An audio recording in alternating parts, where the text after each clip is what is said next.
폐암 말기입니다. 의사의 말이 귓가를 때렸습니다. 아니에요, 선생님. 전 평생 담배 한 번도 피운 적 없고 몸 관리도 잘했어요. 이럴 리가 없어요. 나는 손을 꼭 쥔 채 믿을 수 없다는 듯 의사를 바라보았지요. 기범이는 내 옆에서 굳어 있었습니다. 저희 어머니 어떤 치료도 좋으니 다 해주세요. 제발. 나는 천천히 고개를 저었습니다. 병이 이미 많이 진행된 상태라 치료도 쉽지 않을 겁니다. 의사의 말이 메아리처럼 머릿속을 울렸습니다. 이제야 겨우 자유를 찾았는데, 이제야 내 삶을 살아보려 했는데, 이렇게 끝나는 걸까요? 병원을 나서며 기범이가 내 손을 꼭 잡았습니다. 그 손끝이 떨리고 있었지요. 엄마, 어떻게든 살아야 해요. 우리 아직 같이 할 게 많잖아요. 나는 힘없이 웃었습니다. 기범아, 엄마는 이제 충분해. 하늘이 유난히 푸르렀습니다. 하지만 내 눈에는 그저 너무나 멀고 아득하기만 했습니다. 안녕하세요. 빛나는 삶의 기록입니다. 오늘은 오랜 희생 끝에 자신의 마지막을 준비하는 한 여성의 이야기를 전해드리려 합니다.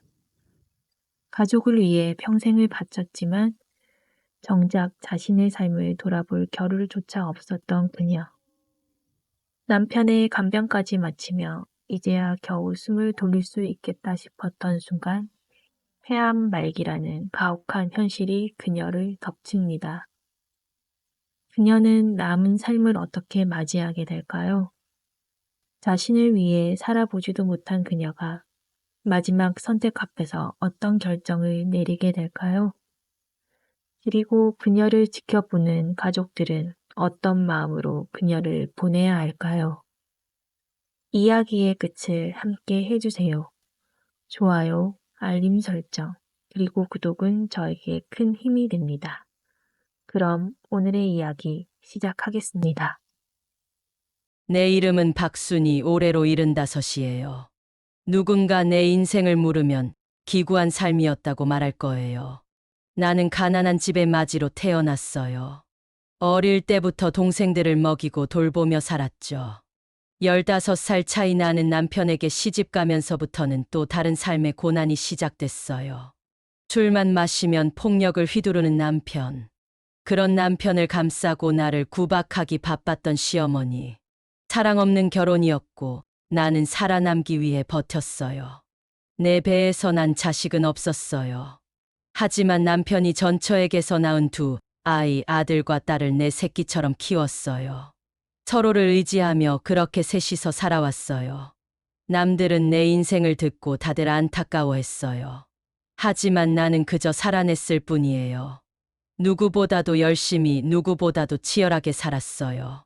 그런데 이제는 그럴 필요가 없어졌어요. 나는 죽음을 앞두고 있어요. 폐암 말기, 손 쓸 방법이 없다고 해요. 자식들은 병원을 다니며 기적을 찾지만 나는 더 이상 살고 싶지 않아요. 이제는 내가 선택할 차례예요. 나는 이 조용한 전원주택에서 마지막 정리를 하려 해요. 그동안 참 힘들게 살았으니까 이제는 편하게 떠나고 싶어요. 거울 앞에 앉았어요. 얼굴을 찬찬히 들여다보았어요. 주름진 눈과 움푹 꺼진 뺨, 희끗희끗한 머리카락. 참 많이도 늙었구나 싶었어요.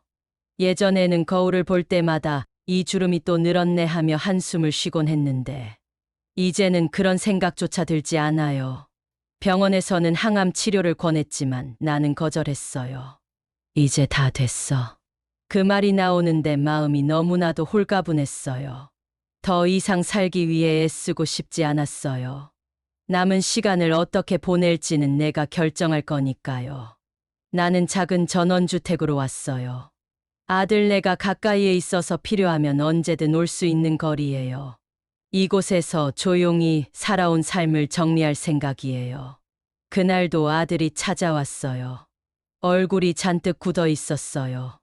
엄마, 병원 한 번만 더 가보자. 이번에 좋은 의사 선생님을 소개받았어. 나는 조용히 차를 따랐어요. 찻잔에서 피어오르는 연기를 바라보며 한숨을 쉬었어요. 기범아, 이 엄마는 더 이상 살고 싶지가 않다. 아들의 표정이 굳어졌어요. 엄마, 그런 말씀 하지 마. 살아야지. 우리 아직 함께 할 날 많아. 나는 살며시 미소를 지었어요. 내가 살아온 세월이 얼만데 이젠 지쳤다. 너희들 다 키워놓고 이제 내 할 일은 다 했어. 엄마, 그래도 나는 아들의 손을 꼭 잡았어요. 기범아, 너도 이제 네 인생 살아야지. 엄마한테 매달리지 말고. 아들은 아무 말도 하지 못했어요. 나는 찻잔을 들어 한 모금 마셨어요. 따뜻한 차가 목을 타고 흘러내렸어요. 창밖의 나무들이 바람에 살랑였어요. 나는 그 모습을 가만히 바라보았어요. 이제부터는 이 조용한 곳에서 나만의 시간을 보내야겠어요. 나는 죽음을 두려워하지 않아요. 오히려 기다려져요. 그동안 너무 힘들게 살아왔으니까요. 이제야 정말로 쉴 수 있겠어요. 나는 18살 때 시집을 갔어요. 아버지는 짧게 말씀하셨죠. 존이야, 네가 가야 동생들이 산다. 그 한마디에 나는 울지도 못하고 시집을 갔어요. 내 신랑은 나보다 15살이나 많은 남자였어요. 처음 본 날 나는 머리를 숙이고 인사했어요. 잘 부탁드립니다. 남자는 나를 한번 훑어보더니 퉁명스럽게 말했어요. 그래, 밥은 할 줄 아나? 나는 손을 꼭 쥐었어요. 그때부터였어요. 이 사람과의 삶이 얼마나 험난할지 알게 된 게. 결혼 첫날 밤 남편은 술을 마시고 들어왔어요. 나는 방문 앞에 조용히 서 있었어요. 그가 들어오자마자 거칠게 말했어요. 네가 내 마누라야? 내 말 잘 들어. 나는 대답도 못하고 고개만 끄덕였어요. 그날 나는 한숨도 자지 못했어요. 그가 깨어있을 때마다 겁에 질려 있었으니까요. 그 집에는 남편의 전처가 남긴 두 아이가 있었어요. 아들 하나, 딸 하나. 처음에는 나를 경계했어요. 엄마 아니잖아. 딸아이가 작은 목소리로 말했어요. 나는 무릎을 꿇고 조심스럽게 말했어요. 그래. 나는 너희 친엄마가 아니야. 하지만 같이 잘 살아볼래? 그 말에 아이는 가만히 나를 쳐다봤어요. 그러더니 조심스럽게 내 손을 잡았어요. 그날 밤 아이들은 내 옆에서 잠이 들었어요. 나는 아이들의 작은 손을 꼭 쥐고 속삭였어요. 엄마가 끝까지 지켜줄게. 남편은 여전히 술만 마시면 사람이 달라졌어요. 한 번은 그가 취해서 들어와 소리쳤어요. 밥 안 차려? 나는 재빨리 밥상을 차렸어요. 그런데 밥이 식었다고 소리치더니 밥상을 엎어버렸어요. 그 순간 아이들이 내 뒤에 꼭 붙어서 숨었어요. 나는 재빨리 아이들을 안고 방으로 들어갔어요. 그날 밤 딸아이가 내 품에서 울면서 말했어요. 엄마, 우리 나가자. 여기 싫어. 나는 아이를 꼭 안았어요. 나도 나가고 싶었어요. 하지만 갈 곳이 없었어요. 시어머니는 나를 더 괴롭혔어요. 여자가 애 하나 못 낳으면 무슨 소용이야? 애를 많이 낳아야 농사도 짓도 할 건데 할 줄 아는 게 뭐니? 나는 가만히 고개를 숙였어요. 그 말이 가슴을 찔렀어요. 아무리 노력해도 나는 내 아이를 가질 수 없었어요. 그래서 아이들을 더욱더 내 자식처럼 키웠어요. 아들이 어느 날 내게 물었어요. 엄마, 나는 엄마가 더 좋아. 나는 눈을 동그랗게 떴어요. 아들은 뺨을 붉히며 덧붙였어요. 엄마가 날 위해 밥도 해주고, 밤마다 토닥여주고, 아플 때 약도 발라주잖아. 나는 가슴이 뭉클했어요. 우리 엄마는 도망갔어. 근데 엄마는 안 가잖아. 나는 아들의 머리를 쓰다듬으며 속삭였어요. 엄마는 절대 안 가. 그 말을 하는데 눈물이 났어요. 그런데 그 여자가 돌아왔어요. 남편의 둘째 아들의 친엄마가 말이에요. 그리고 그때부터 내 삶은 다시 흔들리기 시작했어요. 그날 부엌에서 저녁을 준비하는데 현관문이 거칠게 열렸어요. 고개를 돌리자 낯설지만 익숙한 얼굴, 남편의 전처가 서 있었어요. 그녀는 집 안을 훑어보더니 비웃으며 말했어요. 오랜만이네. 나는 침착하게 물었어요. 왜 온 거예요? 그녀는 코웃음을 치며 대답했어요. 내가 내 집에 오는 게 이상한 일이야. 그 순간 남편이 들어왔어요. 그녀는 그를 향해 말했어요. 내 자식들 보러 왔어. 하지만 아이들은 내 뒤로 숨었어요. 그녀가 손을 뻗었지만 아이들은 한 발짝 물러났어요. 엄마 왔다는데? 왜 그래? 나는 아이들의 어깨를 감싸며 말했어요. 당신이 떠났을 때 이 아이들이 얼마나 울었는지 알아요? 그녀는 피식 웃으며 팔짱을 꼈어요. 그래도 난 친엄마야. 그때 아들이 조용히 말했어요. 난 엄마랑 있을 거야. 그녀의 얼굴이 굳었어요. 뭐, 아들은 내 손을 꼭 잡으며 단호하게 말했어요. 네, 엄마는 순이 엄마야. 나는 아이를 감싸 안았어요. 하지만 그녀는 쉽게 물러날 사람이 아니었어요. 그 후에도 그녀는 몇 번이고 찾아왔어요. 애들 포기하라고? 웃기지 마. 나는 냉정하게 대답했어요. 떠난 건 당신이었어요. 그녀는 씩 웃으며 말했어요. 그래도 난 친엄마야. 그러자 아들이 방문을 열고 나왔어요. 엄마, 나 다른 엄마 필요 없어. 그녀는 입술을 깨물었어요. 야, 넌 뭘 몰라서 그래. 하지만 아들은 고개를 저었어요. 좋아도 안 가. 나는 그녀를 똑바로 쳐다보며 말했어요. 이제 그만하세요. 이 아이들은 나와 함께 살 거예요. 그녀는 한참 나를 노려보다가 결국 문을 나섰어요. 떠나는 그녀의 뒷모습을 보며 나는 아이를 꼭 끌어안았어요. 고마워. 엄마 옆에 있어줘서. 아들은 내 품에서 조용히 속삭였어요. 엄마가 나 지켜줬으니까 나도 엄마 지켜줄 거야. 나는 눈물을 삼키며 속으로 다짐했어요. 이제 절대 이 아이들을 빼앗기지 않을 거야. 전처는 아이들을 그렇게 원하던 사람이었어요. 하지만 어느 날 소리 없이 사라졌어요. 이웃들이 수군거렸어요. 다른 남자가 생겼다더라. 돈이 필요하다며 몇 번 찾아오더니 감쪽같이 떠났어. 나는 허탈하게 웃을 수밖에 없었어요. 그토록 애들을 찾아오겠다고 난리를 피우더니 결국 돈이 안 되자 버리고 떠난 거였어요. 그녀에게 더 이상 감정이 남아있을 리 없었어요. 그래. 잘 살아라. 그녀가 사라지고 나니 모든 짐은 다시 내 몫이 됐어요. 남편은 여전히 술을 마셨고 시어머니는 날 부려먹기 바빴어요. 그러다 어느 날 시어머니가 병이 나서 자리에 눕게 됐어요. 남편은 당연하다는 듯 내게 말했어요. 어머니 병수발은 내가 해야지. 나는 별말 없이 받아들였어요. 그게 내 운명이라 생각했거든요. 한평생 그래왔던 것처럼 묵묵히 간호를 했어요. 밥을 떠먹이고 약을 챙겨드리고 시중을 들었어요. 그런데도 시어머니는 누워서까지 나를 못마땅해 했어요. 네가 복이 없어서 애를 못 낳은 거야. 그 말을 들을 때마다 마음이 무너졌지만 나는 아무 말도 하지 않았어요. 이제는 반박하는 것도 지쳐버렸거든요. 그저 조용히 손수건으로 시어머니의 이마를 닦아드릴 뿐이었어요. 하지만 나는 떠나고 싶었어요. 이제는 정말 이 집을 나가야겠다고 결심했어요. 이제 남편에게 매여 있을 이유도 없었고 나 자신을 위한 삶을 살고 싶었어요. 그런데 남편이 내 발목을 붙잡았어요. 애들 학비는? 생활비는? 나는 순간 가슴이 철렁했어요. 아들, 딸은 내 삶의 전부였어요. 만약 내가 떠나면 아이들은 어떻게 될까? 남편은 비릿한 미소를 지으며 덧붙였어요.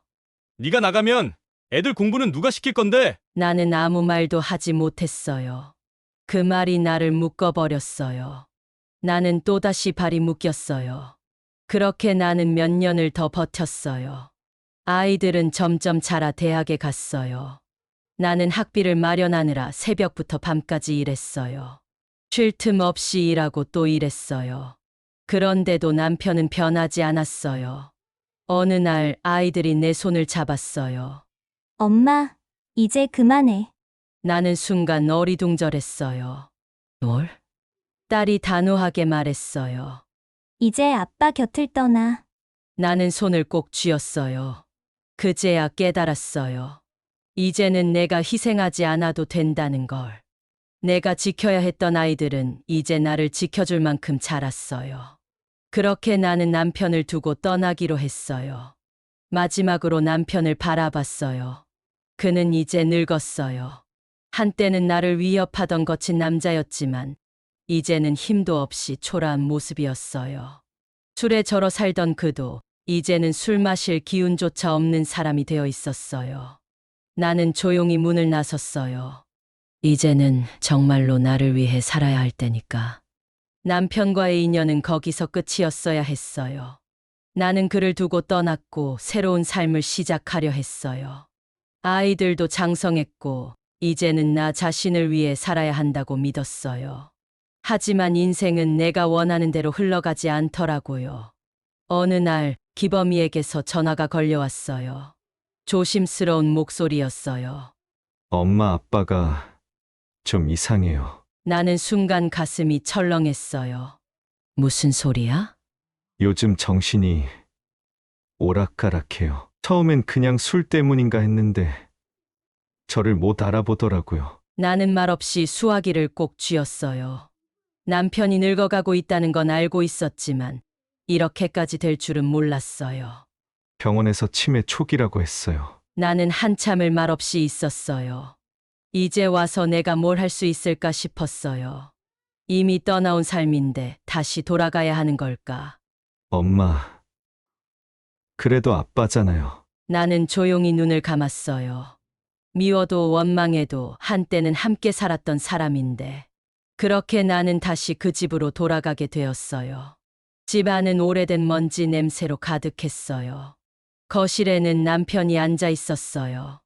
나를 보더니 멍한 얼굴로 천천히 입을 열었어요. 누구세요? 나는 그를 바라보았어요. 속에서 알 수 없는 감정이 북받쳐 올랐어요. 그가 나를 몰라본다는 사실이 안도감과 씁쓸함을 동시에 안겨줬어요. 당신 밥 먹었어? 그는 멍한 표정으로 고개를 끄덕였어요. 하지만 식탁에는 손도 대지 않은 밥그릇이 놓여 있었어요.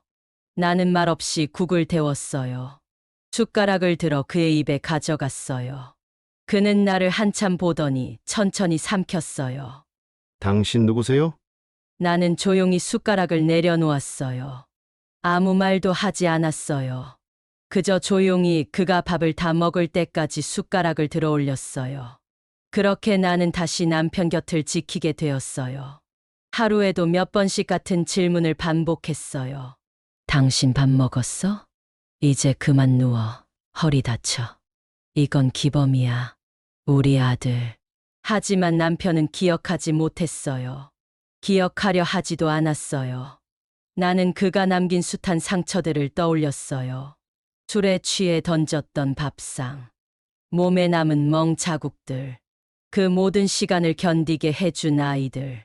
하지만 지금 그는 그 시절을 전혀 기억하지 못하고 있었어요. 어느 날 기범이가 나를 바라보며 조용히 물었어요. 엄마, 힘들지 않아요? 나는 살며시 웃었어요. 이제 와서 힘들다고 하면 뭐하니? 기범이는 씁쓸하게 미소 지으며 말했어요. 엄마, 저는 엄마가 아빠 옆에 있는 걸 바라지 않아요. 나는 조용히 국을 뜨며 대답했어요. 그러면 누가 밥 먹여주니? 기범이는 아무 대답도 하지 않았어요. 나는 어느새 이렇게 되어버린 내 인생을 스스로 받아들이고 있었어요. 남편의 상태는 점점 악화되었어요. 이제는 대소변조차 가리지 못했고 하루에도 몇 번씩 같은 말을 되풀이했어요. 당신 누구야? 나는 천천히 그의 손을 잡았어요. 당신 아내야. 그는 나를 한참 보더니 피식 웃었어요. 내가 언제 장가를 갔다고 그래? 나는 아무 대답도 하지 않았어요. 그는 이제 나를 완전히 잊어버린 사람이 되었어요. 그토록 벗어나고 싶었던 남편의 기억에서 나는 결국 사라져버린 사람이 되었어요. 그렇게 5해가 흘렀어요. 남편은 점점 말수도 줄어들었고 결국에는 누워만 있었어요. 그러던 어느 날 나는 그의 손을 잡고 조용히 속삭였어요. 당신 이제 그만 쉬어. 그날 새벽 남편은 조용히 세상을 떠났어요. 나는 그를 바라보며 아무 말도 하지 않았어요. 눈물도 나지 않았어요. 그저 그렇게 한 인간이 내 삶에서 사라져 갔어요. 나는 이제야 진짜 끝났다는 걸 실감했어요. 그동안 남편과 시댁, 그리고 모든 것에 얽매여 살아왔어요. 이제는 정말로 벗어날 시간이에요. 나는 천천히 창밖을 바라보았어요. 멀리서 새 한 마리가 하늘을 가르며 날아가고 있었어요. 나도 이제 내 삶을 찾아야겠지. 나는 조용히 남편이 누워있던 방을 정리하기 시작했어요. 그의 흔적을 하나씩 지워가면서 남편이 떠난 뒤 나는 오랜만에 내 삶을 마주하게 되었어요. 그러나 자유로워지는 것도 잠시였어요. 병원에서 폐암말기라는 진단을 받았던 순간이 다시 떠올랐어요.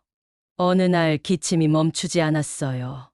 아침부터 목이 따끔거렸고 가슴이 답답했어요. 그러다 갑자기 목에서 뜨거운 무언가가 올라왔어요. 나는 급히 손수건을 가져와 입을 가렸어요. 그리고 그 순간 눈앞에 붉은 피가 번졌어요. 이게 뭐야? 손수건에 묻은 핏자국을 멍하니 바라봤어요. 한참 동안 그렇게 서 있다가 나는 결국 병원으로 향했어요. 진료실에서 의사는 심각한 얼굴로 말했어요. 정밀 검사를 해봐야겠지만 폐암이 의심됩니다. 나는 고개를 저었어요. 아니에요. 저는 평생 담배도 피운 적 없고 몸 관리도 잘했어요. 이럴 리가 없어요. 하지만 정밀검사 결과는 변하지 않았어요. 폐암 말기. 손쓸 방법이 없을 정도로 이미 많이 진행된 상태였어요. 치료를 하면 몇 개월은 더 사실 수도 있지만 병이 많이 진행된 만큼 치료도 힘드실 거예요. 나는 의사의 말이 잘 들리지 않았어요. 그저 말기라는 단어가 머릿속에서 계속 맴돌았어요. 내가 죽는다고? 집으로 돌아오는 길 하늘이 유난히 맑았어요. 사람들은 바쁘게 걸어가고 있었고 가게에서는 익숙한 음악이 흘러나왔어요. 세상은 이렇게 멀쩡한데 나는 곧 이곳을 떠나야 한다는 사실이 믿기지 않았어요. 집에 도착한 후에도 멍하니 앉아 있었어요. 무엇부터 해야 할지 모르겠더라고요. 밥을 해야 하나, 잠을 자야 하나. 아니, 그냥 평소처럼 살아가면 되는 걸까? 하지만 죽음이라는 단어가 머릿속에서 떠나지 않았어요. 며칠 뒤 기범이가 내게 물었어요.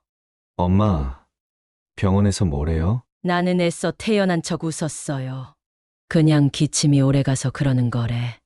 하지만 기범이는 날 빤히 쳐다봤어요.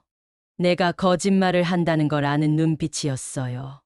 엄마, 거짓말이죠? 나는 결국 피식 웃으며 고개를 끄덕였어요. 그래, 거짓말이야.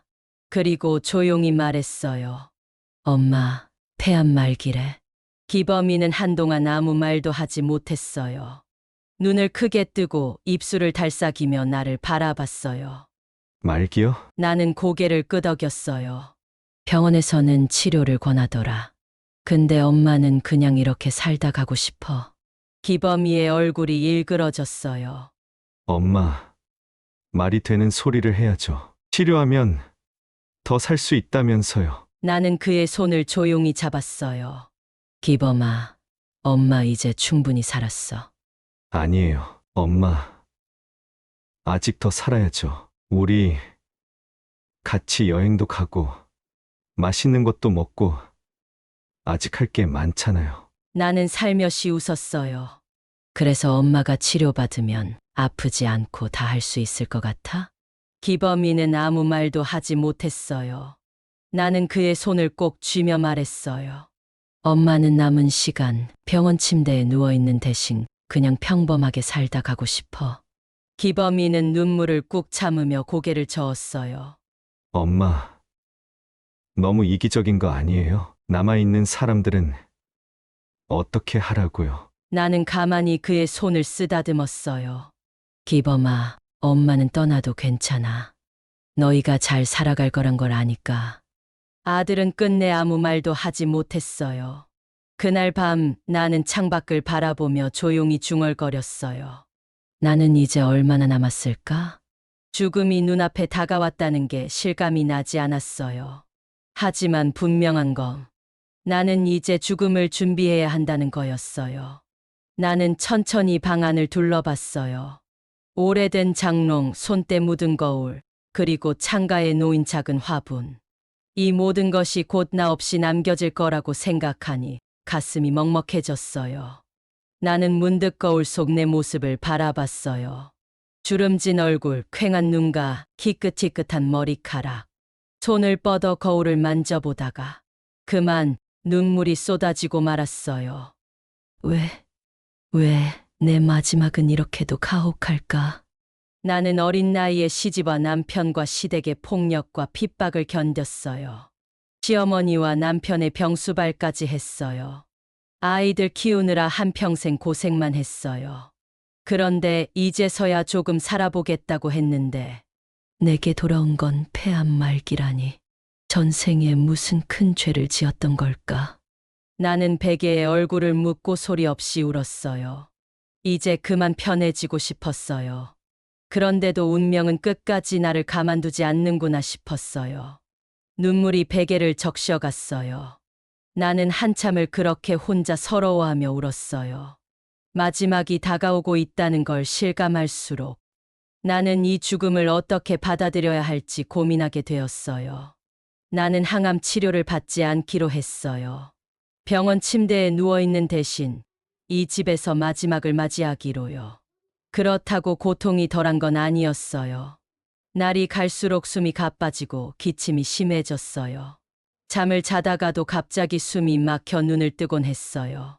밤마다 가슴을 움켜쥐고 고통을 견디는 일이 일상이 되었어요. 엄마, 병원에 가요. 제발요. 기범이는 간절한 얼굴로 나를 바라보며 말했어요. 눈물이 그렁그렁한 채로 손을 꼭 쥔 모습이었어요. 나는 힘없이 웃었어요. 기범이 손등을 천천히 쓸어내리며 말했어요. 기범아, 엄마는 여기서 조용히 있고 싶어. 엄마, 병원에 가면 기계에 의지해서 겨우 숨만 붙어 있을 거야. 나는 조용히 속삭였어요. 그거 엄마가 원하는 삶 아니야. 그 말에 기범이는 입술을 꾹 깨물었어요. 그의 어깨가 미세하게 떨리고 있었어요.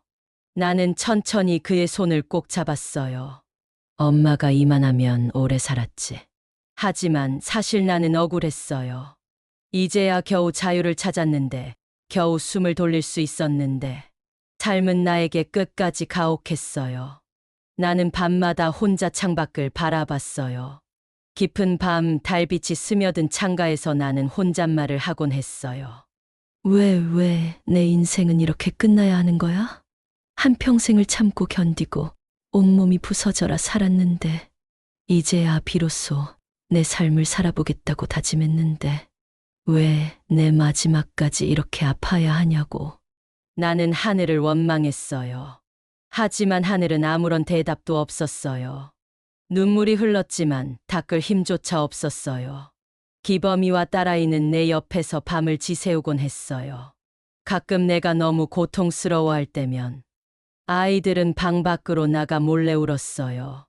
나는 밤중에 희미하게 들려오는 훌쩍이는 소리를 들으며 속으로 중얼거렸어요. 이제 그만 울어도 돼, 나는 괜찮아.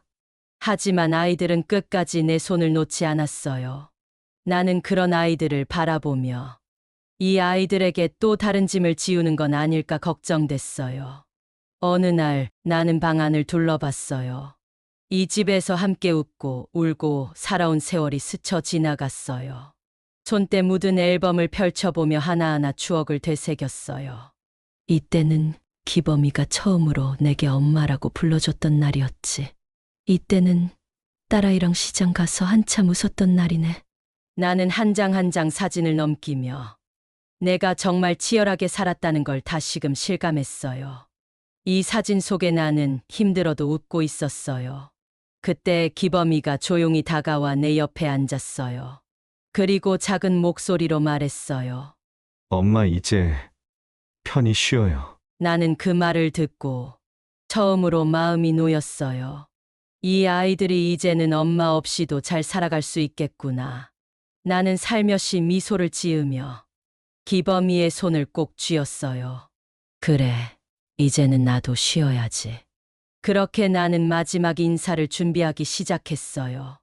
눈을 감으며 나는 조용히 중얼거렸어요. 이제 정말 끝이구나. 하지만 이상하게도 마음은 덤덤했어요. 나의 삶은 비록 가혹했지만 그래도 최선을 다해 살아온 날들이었어요. 이제는 정말 편히 쉬어도 되겠지요. 그렇게 나는 마지막 인사를 준비하기 시작했어요. 딸아이는 내 손을 꼭 쥐고 눈물을 흘리며 말했어요. 엄마, 그동안 너무 고생했어요. 이제 아프지 마요. 나는 살며시 웃었어요. 그래, 이제 더는 아프지 않을 거야. 기범이는 떨리는 목소리로 말했어요.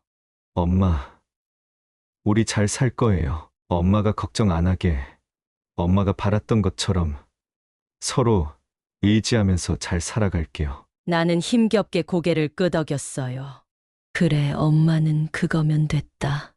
나는 마지막 힘을 다해 아이들의 손을 쥐었어요. 그리고 조용히 속삭였어요. 너희는 항상 행복해야 해. 엄마처럼 참고만 살지 말고 너희 하고 싶은 대로 사랑하면서 살아야 해. 눈물이 흘렀지만 이번에는 슬퍼서가 아니었어요. 아이들이 남아있다는 사실이 내 인생이 헛되지 않았다는 게 위안이 되었어요. 그리고 마지막 순간이 다가왔어요. 나는 눈을 감으며 마지막으로 중얼거렸어요. 이제야 진짜로 쉬는구나. 그렇게 나는 긴 세월을 살아낸 몸을 조용히 내려놓았어요. 오늘의 이야기는 어떠셨나요? 삶이란 그 끝자락에서야 비로소 돌아볼 수 있는 것인지도 모릅니다. 한평생 희생만 하며 살아온 한 여인은 마지막 순간에서야 비로소 자신의 삶을 정리할 수 있었습니다. 우리는 살아가며 너무 많은 걸 참으며 살아갑니다.